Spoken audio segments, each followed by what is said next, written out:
Hello, I'm Brian Fox. Welcome to my channel, I Hate Rock Music. And this video I want to talk about Igginbottom'S Wrench. What a strange name for a band. But what a claim to fame. Allan Holdsworth, as far as I know, his first band. And it's Allan Holdsworth on guitar and vocals, Steve Robinson on vocals and guitar, Dave Freeman on drums, and Mike Skelly on bass. And sadly, I don't really have much information on them. I did a little snooping around. I don't know what happened to the other three members of the band. Of course, Allan Holdsworth went on to join Tempest and Nucleus and Soft Machine and a very long solo career. But Igginbottom'S Wrench managed to record an album in 1969, released on a major label called Darum, and you really have to hear it. It's not really going to thrill a lot of Allan Holdsworth fans, although his playing is already very advanced for 1969.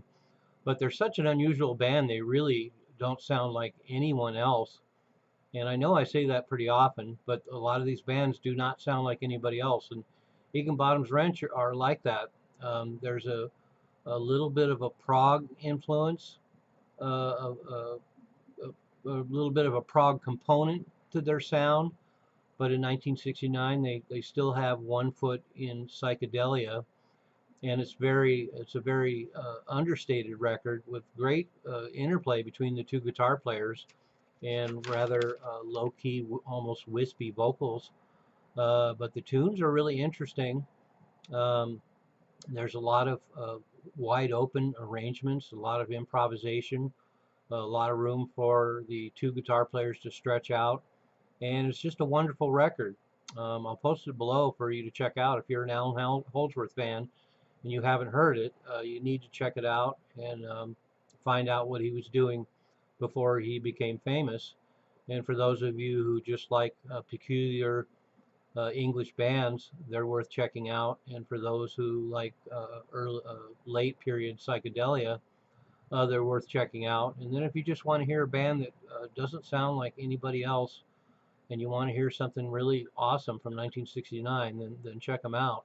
I had never heard anything about them. Of course, I'm talking about the old days when you couldn't really find out information about bands. I wouldn't have even known about them, but about 1977, I was going through the racks at Cellophane Square here in Seattle, a used record store, and there it was.